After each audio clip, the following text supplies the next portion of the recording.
السلام عليكم ورحمة الله تعالى وبركاته. اليوم ان شاء الله غادي نديرو الحوت في الفران. بالنسبة للمقادير عندنا هنايا شوية ديال القزبر والمعدنوس والثومة، ومع شوية ديال التحميرة والكمون وشوية ديال الزيت والحامض. طبعا عندنا هنايا شوية ديال السميدة وشوية ديال الزيت غندهنو به ان شاء الله الحوت ديالنا باش يعطينا واحد البريون زوين في الطياب ان شاء الله. المهم كنزيدو واحد شوية ديال الماء على التشرميلة ديالنا، كنخلطو التشرميله ديالنا مزيان باش تعطينا التشرميله وفيره الكافيه للحوت ديالنا. وكنبداو كنشدو الحوت ديالنا، كنديرو التشرميله ديالنا الوسط ديال الحوت،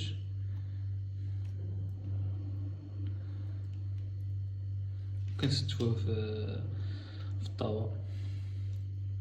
والفران ديالنا طبعا يكون كيطيب، كنتابعو على نفس العمليه.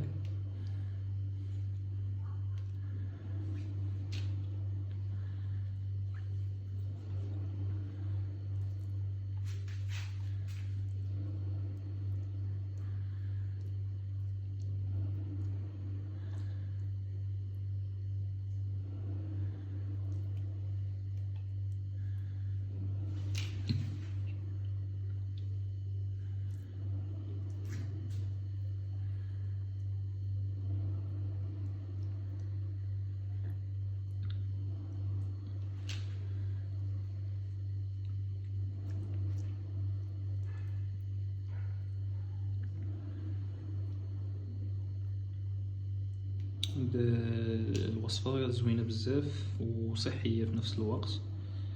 كما كتعرفوا الحوت مقلي ماشي هو الحوت في الفران، دائما حاولوا ما امكن تجنبوا ان الحوت ديالكم تقليوه، لان الفوائد اللي كتكون فيه في الفران ماشي هي الفوائد اللي كتكون في مقليه. جميع الفوائد كتحيد من ملي كيتقلى الحوت. كنتابعوا نفس العمليه الحوت ديالنا كامل. المهم بالنسبه للشطون كيفاش كنديروه، كنعمروه. بالنسبه للشران ديالنا العمليه كيفاش كنديروه حتى هو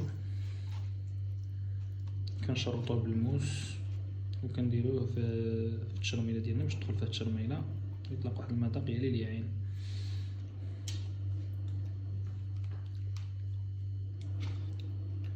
بالنسبه للحوت ديالنا راه نسينا ما درناهش في السميده خطا تقني هذا كيتسمى. المهم راه تشدوا الحوت ديالكم وديروه كامل في السميده. واحد ليطاب نسينا لكم، هادكم تنساوهاش نتوما كتجي السميده كيجي زوين بزاف، كيجي مقرمش بحال مقلي. هو الفوائد ديالو زوينه. ها هو كما كتشوفوا كتابعوا نفس العمليه.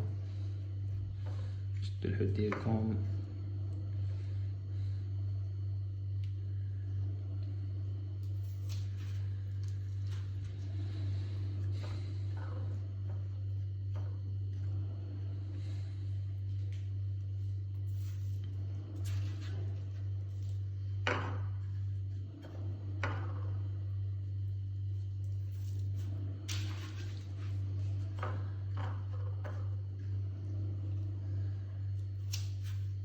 كما كتشوف معنا. هاد السميده كتجي زوينه بزاف، داكشي فاش كيطيب كيجي واحد المذاق وواحد القرمشه فيه يا سلام. المهم كنتابعو نفس العمليه، كنشدو الشران ديالنا كنعمروه في الاحشاء ديالو بالتشرميله، كنديروا له واحد شويه ديال الشريطات باش يدخل مع الطياب ويجي زوين مقرمش زوين. نديروا له شويه ديال شويه ديال السميده حتى هو. العمليه ما تاخذش منكم بزاف ديال الوقت، سريعه جدا يعني الندم اللي مزروب وباغي يدير شي وصفه و ميم طون يكون عنده الفران ديالكم كيطيب. لان دابا انا الفران راه شاعل وكيطيب، كنسينا غير نكمل هادشي هذا ونحشيه في الفران ان شاء الله يطيب. من نفس العمليه نتابعوا نفس العمليه ديال كل.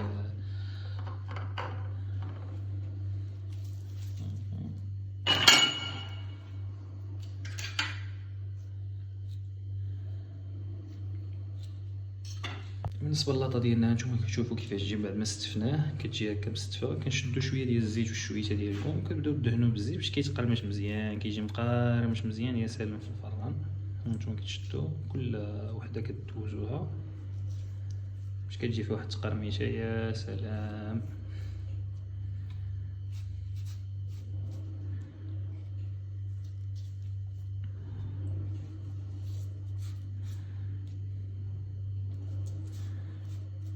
انا بالنسبه لي كنفضل نديرو الزيت البلديه. الا كانت عندكم متوفره الزيت البلديه ديروا الزيت البلديه، زيت العود. ما كانش متوفر عندكم زيت العود ديروا الزيت الروميه بحال، ولكن من الاحسن الزيت البلديه لانها صحيه. نتوما كتشوفوا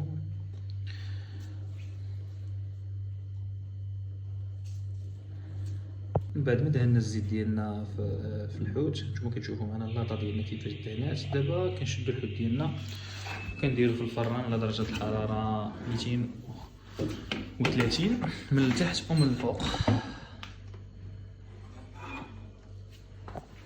نخلو الحوت ديالنا يطيب على خاطرو ونرجع لكم بفيديو من بعد ما يطيب ان شاء الله. الحوت ديالنا كما كتشوفوا هو وجد، داكشي جا يا سلام. هما كما كتشوفوا معنا كيجي الحوت مقرمش يا سلام، يا ليل يا عين. نقولوا التذوق ديالو يا سلام.